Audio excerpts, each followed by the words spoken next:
ना हिंदू खतरे में है ना मुसलमान खतरे में है। आंखें खोलो युवाओं, हमारा हिंदुस्तान खतरे में है। हमें लड़ाया गया धर्म के नाम पर ताकि हम सवाल पूछना भूल जाएं। हम दुश्मनों को छोड़कर आपस में लड़ रहे हैं, हिंदू मुसलमान के नाम पर एक दूसरे में बट रहे हैं। अब वक्त आ गया है बदलने का। अब हम हिंदू मुसलमान के लिए नहीं, अपने हक और अधिकार के लिए लड़ेंगे, क्योंकि जब युवा जागता है तभी देश बदलता है। जटाटवी गलज्जल प्रवाह पावितस्थले कलेवलम्ब्य लम्बितां भुजंग तुंग मालिका धमड्डमड्। ককরোচ জনতা পার্টি ভারতের জেনজি মুভমেন্ট, যেটা শুরু হয়েছে তাদের দেশে বিদ্যমান বৈষম্য এবং ধর্মে ধর্মে বিভেদ, বিশৃঙ্খলা, দারিদ্র্য, তারপর বেকারত্ব, এই সবগুলো ইস্যুতে একাত্র হয়ে স্টুডেন্টরা, বিশেষ করে জেনজি, এই মুভমেন্টটা শুরু করেছে। আর সরকার প্রথমে খুবই কঠোর হলেও কিন্তু আজকে তারা যে সমাবেশটা ডাক দিয়েছে, যে সমাবেশটা করেছে তারা, ওই সমাবেশে সরকার কিন্তু অনেকটা নমনীয় ছিল। কারণ জেনজি মুভমেন্টকে কঠোরতা দিয়ে সামলাতে পারবে না, এটা তারা বুঝে গেছে অলরেডি। তো তাদের বিষয়টা কি, একটু ভারতীয়দের মুখ থেকে একটু শুনি। যে দেশের জেনজি তারা খেপে গেছে, বিরক্ত হয়ে গেছে সিস্টেমের প্রতি, যে যারা সরকার চালাচ্ছে তারা আমাদের কিচ্ছু দিতে পারছে না, খালি বাতেলা বড় বড় কথা। তারা মিলে এই ককরোচ জনতা পার্টি এই সোশ্যাল মিডিয়া মুভমেন্টটাকে, এবং ইট স্টার্টেড এজ হিউমার, এ তো ব্যঙ্গ স্যাটায়ার হিসেবে, সার্কাস্টিক একটা প্ল্যাটফর্ম হিসেবে চালু হয়েছিল। দেখুন, এই জেনজি মুভমেন্ট আমাদের দেশে 3 বছর আগেও কিন্তু হয়ে গেছে, এবং পাকিস্তানেও চেষ্টা করেছিল, যদিও সেটা সফল হয়নি। বাংলাদেশে এই মুভমেন্ট কিন্তু আলটিমেটলি সরকার ফেলে দিতে সক্ষম হয়েছিল। যদিও এখানে শুধুমাত্র ছাত্ররা না, ছাত্র জনতা, দেশের আপামর জনসাধারণ এবং কি দেশের সেনাবাহিনীর একটা ভূমিকা ছিল। তো এই যে মুভমেন্টটা হলো এবং সরকার পতন ঘটলো, আলটিমেটলি কোনো লাভ হয়েছে? না, হয়নি। আমরা সবাই জানি কেন হয়নি। কারণ এখানে কোনো সিস্টেমেটিক পরিবর্তন আসেনি, এখানে শুধুমাত্র কিছু চেহারা পরিবর্তন হয়েছে। ইভেন 2 বছর মেয়াদি যে একটা আমরা কেয়ারটেকার গভর্নমেন্ট বলি বা ইন্টারিম গভর্নমেন্ট বলি, যেটা দেখেছি আমরা, ওই ইন্টারিম গভর্নমেন্টে যে কয়েকজন স্টুডেন্ট ছিল, যাদের প্রতি পুরো জাতির আশা ছিল, ভরসা ছিল, সবাই আশা করেছিল যে কি এরা নৈতিক দিক থেকে অনেক উন্নত হবে এবং তারা একটা সময় গিয়ে এখানে একটা সুশাসন ফিরিয়ে আনবে, অন্তত তারা নৈতিক দিক থেকে উন্নত হবে। কিন্তু এই 2 বছর পরে দেখলাম তাদের বিরুদ্ধেও অনেক লুটপাট, আত্মসাতের অভিযোগ উঠেছে। এবং আলটিমেটলি তারা প্রথম দিকে যে সিস্টেম পরিবর্তনের কথা 2-1 জন বলেছিল, পরবর্তীতে আর কিন্তু কেউ বলেনি, বরং বিদ্যমান গণতান্ত্রিক সিস্টেম, বিদ্যমান পুঁজিবাদকে তারা আঁকড়ে ধরেছিল, যেটা আমরা পরবর্তীতে তাদের বিভিন্ন নেতার মুখ থেকে শুনেছি।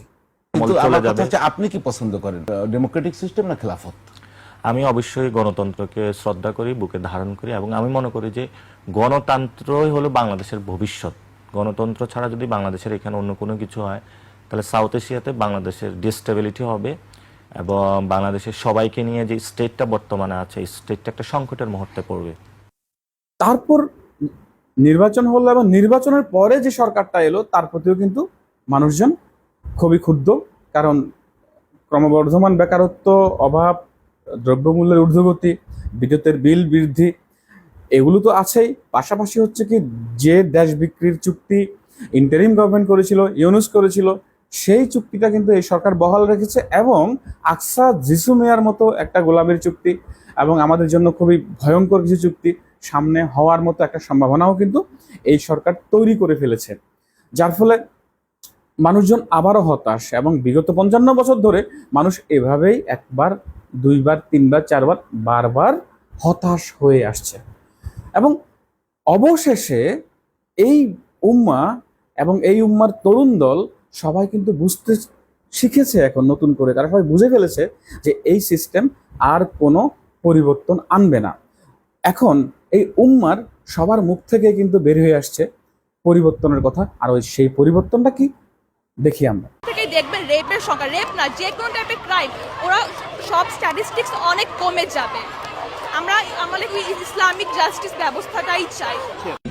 আপনি শারিয়া আইন চান, ফুল সারিয়া আইন করেন, তাহলে এমনভাবে করেন যাতে যখন আমি শাস্তি পাবো সালমান মুক্তিদিন আমার কোনো পাপের জন্য, এইটার স্যাক্রিফাইসের কারণে রামিসার মতো বাচ্চারা যাতে সেফ থাকে। If this is the sharia, then I would love to have this, but can you give it to me? That's the question. If not, it's a discussion. You want it? Yes, no, who cares? Reality কি দিচ্ছে?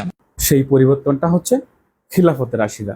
আমরা সবাই এই বিষয়টা জানি, এবং এই পরিবর্তনের ছোঁয়া এত বেশি লেগেছে যে আমাদের প্রেজেন্ট সরকারের যে একজন মন্ত্রী এবং বর্তমান ক্ষমতাসীন দলের মহাসচিব, উনি কি বলছেন সেটাও আমরা একটু দেখি।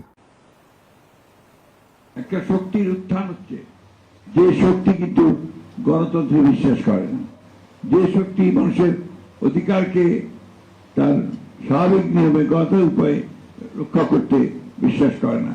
সুতরাং এই শক্তি যেন মাথা তুলে উঠে দাঁড়াতে না পারে, তার জন্য সকল গণতান্ত্রিক শক্তি এক হওয়া উচিত বলে আমি মনে করি। ওনারা সবাই আতঙ্কিত, ওনারা সবাই চরম ভীত যে ইসলাম না চলে আসে এখানে। যারা অ্যান্টি ডেমোক্রেটিক যে শক্তিটা, অ্যান্টি সেকুলার যে শক্তিটা উঠে গেছে, তারাই হয়ে যাচ্ছে আস্তে আস্তে সমাজের মেইনস্ট্রিম। আগে যেমন দেখা যেত যে কি কোন একটা ভুল বিএনপি করলে সবাই আওয়ামী লীগকে চাইতো, আওয়ামী লীগ ভুল করলে ভাবতো সবাই বিএনপি, অর্থাৎ গণতান্ত্রিক সেকুলার ফ্রেমের ভিতরে সবাই সমাধানটা চাইতো। কিন্তু এখন সেই ফ্রেম ভেঙে গেছে।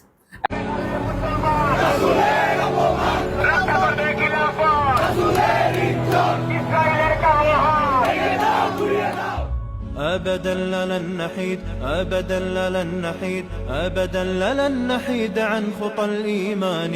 دربنا درب قويم، دربنا درب قويم بالهدى القرآني. أبدا لن نحيد، أبدا. এখন আলোচনার টেবিলে চলে এসছে যে খিলাফত না গণতন্ত্র, অর্থাৎ এই গণতান্ত্রিক সিস্টেমের বিরুদ্ধে একটা বিকল্প সিস্টেম, যেটা সত্যিকার অর্থে এই পৃথিবীর পুরা উম্মার এবং পৃথিবীর সকল মানুষের মুক্তির পথ, সেই খিলাফত ব্যবস্থা কিন্তু এখন আলোচনায় চলে এসছে, এবং উম্মা বুঝতে শিখে গেছে যে আমাদের আসল সমাধানটা কি। এবং সেই কথাটাই এই উম্মার তরুণ দল, যাদের হাত দিয়ে পরিবর্তনটা আসে, তারাই বলছে।